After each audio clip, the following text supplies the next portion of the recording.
Hello viewers, আসসালামু আলাইকুম। কেমন আছেন সবাই?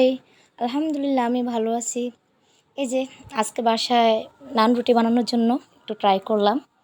যদি আগে পরে বানিয়েছি, তবে আজকে একটু সবার খেতে ইচ্ছে করছে তাই বানালাম। এই যে 2 কাপ আটা নিয়ে নিলাম, তার সাথে 1 চামচ ইস্ট দিয়ে দিলাম, 1 চামচ চিনি আর পরিমাণ মতো লবণ দিয়ে এগুলো মেখে নিচ্ছি। ভালো করে মিক্স করে নিচ্ছি যেন আটাটা ভালো হয় আর কি। এই তো পরিমাণ মতো তেল দিয়ে নিলাম। তারপর এই যে ডোটা ভালো করে তৈরি করার জন্য এগুলো ভালো করে ম্যাশ করে নিচ্ছি। যদি এভাবে গোল হয় ম্যাশ করার পর বা তাহলে মনে করবেন আপনার আটাটা প্রপারলি মিক্স হয়েছে। তারপর একটু কুসুম গরম পানি অল্প অল্প করে আমি দিয়ে ডোটা তৈরি করতেছি। এই যে তারপর আস্তে আস্তে এই যে মেখে নিচ্ছি। আসলে একসাথে দিয়ে দেওয়া যায়, কিন্তু না, আস্তে আস্তে আমার কাছে মনে হয় একটু একটু করে দিলে ডোটা তৈরি করলে মানে জিনিসটা ডোটা সুন্দর হয়, ভালো হয়, প্রপার হয় বলতে গেলে। তো এই যে আমি ডোটা তৈরি করে নিচ্ছি। আসলে এগুলা মানে নান রুটি বা পাউরুটি বা বন এগুলো তৈরি করতে গেলে এই ডোটা অনেক ঘন্টা রেখে দিতে হয়, 4-5 ঘন্টা। কিন্তু আমার হাতে এতটা সময় ছিল না। এই যে দেখেন কে আমার পাকনা বাবাটা হেসে দিল, তাই ওর একটা ক্লিক নিয়ে নিলাম। মাশাল্লাহ, ওর হাসিটা সবাই মাশাল্লাহ বলবেন। এই তো আমার আটার এই যে ডোটা তৈরি হয়ে গেল। তো যা বলতেছিলাম, আমি আসলে এত টাইম দিতে পারি নাই, কারণ সবাই খাওয়ার জন্য ওয়েট করতেছিল। আমি কিছুটা টাইম আর কি রেখে দিয়েছিলাম।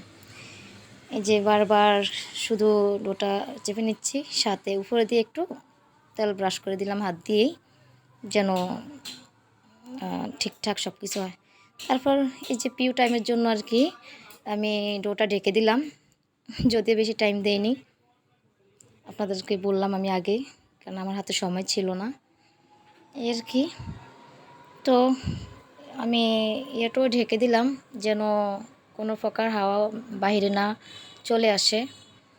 তারপর ঢাকনাটা তুলে দেখেন কতটা ফুলে গেছে ইস্টের কারণে, একদম সফট হয়েছে আমার ডোটা, অনেক সফট হয়েছে। আপনারা দেখে কতটা বুঝতে পারছেন আমি জানি না। আমি এক হাতে ভিডিও করতেছি আর এক হাতে এই যে এটা নাড়ছি, তাই সরে যাচ্ছে।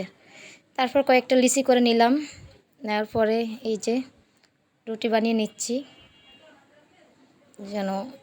তারপর মানে বানানোটা আর দেখাতে পারতেছি না, দেখেন, কারণ এক হাতে আমার ক্যামেরা আর এক হাতে আমি এগুলো তৈরি করতেছি।